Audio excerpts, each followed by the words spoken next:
Yo, what's good, everybody? It's your boy King Killer back here today with another video. Thank y'all for dropping by. Hopefully you guys are enjoying your day. So in today's video, I'm going to be bringing a new series to the channel. Now, what I want to do in this series is I want to take teams that have lost in the playoffs, bring them to 2K and try to rebuild them. And as I'm doing that, I want to go ahead and give my opinion on why I think they lost and what they need to do to get better in the offseason.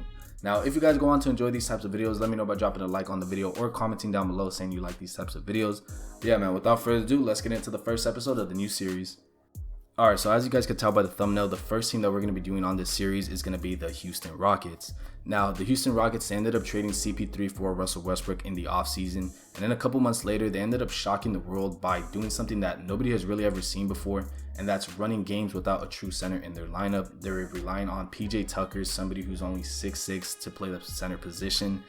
And it was working well in the regular season. A lot of people were thinking, well, maybe this could actually work because they were beating playoff contending teams with that small ball lineup. But once they got to the playoffs, you could kind of tell that that small ball lineup wasn't going to work out. They ended up going against the Oklahoma City Thunder in the first round. They ended up winning in 7 games. And then in the second round, they ended up playing the Lakers and they ended up losing 4-1.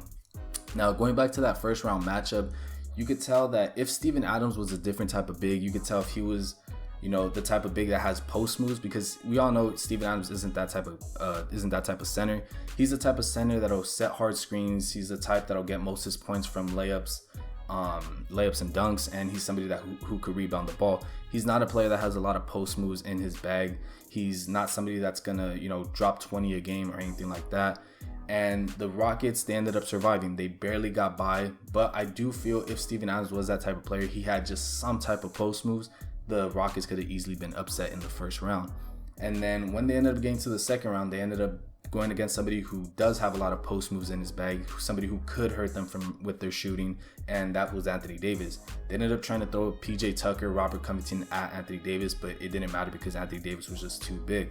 And the Houston Rockets didn't have anybody to throw at them. They didn't have anybody with the size to try to match up with Anthony Davis. And I don't know if you guys heard, but Coach Mike D'Antoni and the Houston Rockets have decided to part ways. And I honestly think that is for the best, because I don't think they were going to win a championship running this type of small ball lineup.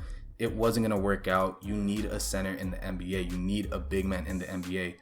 And they don't even have to start. They could come off the bench. The Houston Rockets should have done something like that. If they weren't going to start a center in their starting lineup, they could have at least had a big off the bench, but they didn't.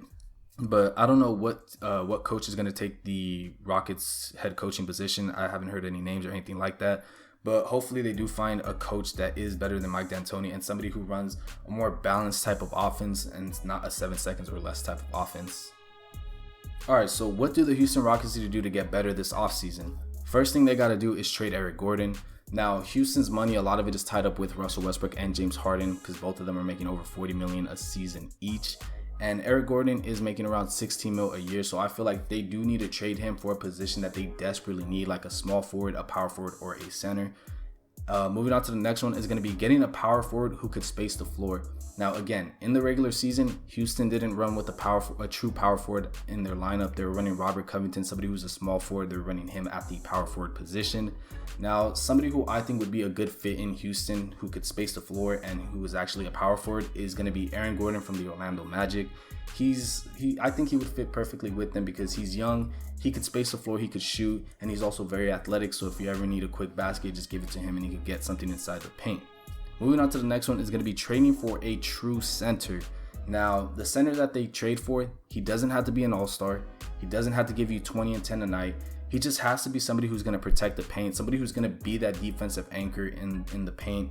And yeah, he also has to be a center, a true center, not someone who's 6'6" and you just stick him at center.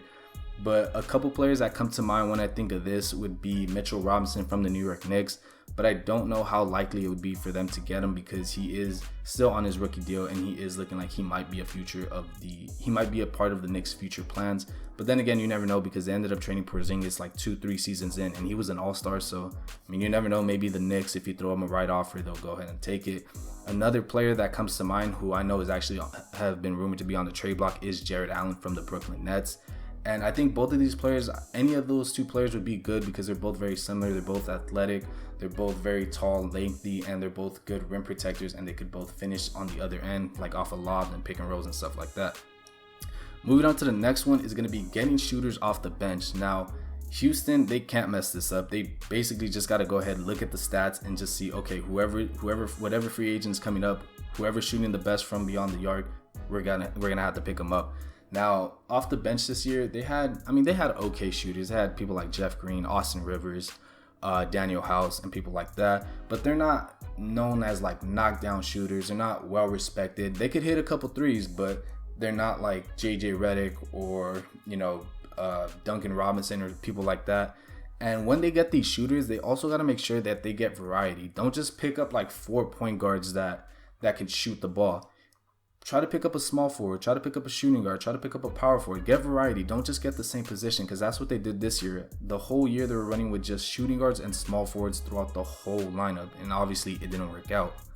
Moving on to the next thing that they got to do, the final thing that they got to do, is make sure that Russell Westbrook develops some type of jump shot.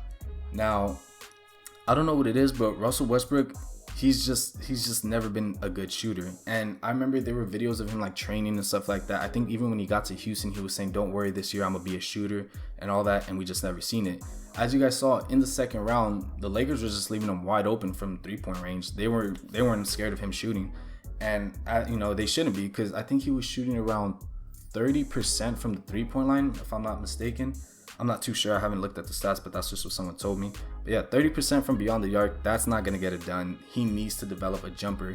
And I don't know what it is. Ever since, even like free throws, he hasn't been making. I think since Paul George came to OKC that first year, he shot around like 60-something% from the free throw line. And ever since then, I don't think it's ever gone up back to 80%, which is what he usually shot.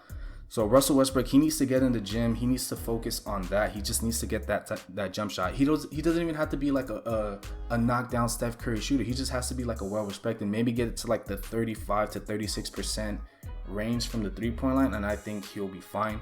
Because I do think a duo of Russell Westbrook and James Harden can win a championship, but a lot of it is going to have to come from Russell Westbrook developing a jump shot. But anyways, guys, that's going to be it for today's video. If you guys did enjoy these type of videos and you guys want to see another one, make sure to let me know by dropping a like on the video or commenting. And make sure to subscribe to the channel if you haven't already. We're on the road to 1,000 subscribers and we're less than 300 subs away. So if you guys could go ahead and help me out with that, I greatly appreciate it. But without further ado, what am I saying? This is the outro. But hopefully you guys enjoyed today's video. I'll catch y'all next time. Stay safe. Peace.